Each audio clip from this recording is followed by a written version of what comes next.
ఆడించి అష్టాచమ్మ ఆడించావమ్మా నీ పంట పండిందే ప్రేమ నిజంగా నెగ్గడం అంటే ఇష్టంగా ఓడడం అంతే ఆ మాటే అంటే ఈ చిన్నారి నమ్మదేంటమ్మా నిజంగా నెగ్గడం అంటే ఇష్టంగా ఓడడం అంతే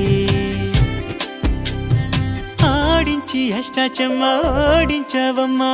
నీ పంట పండిందే ప్రేమ నిజంగా నెగ్గడం అంటే ఇష్టంగా ఓడడం అంతే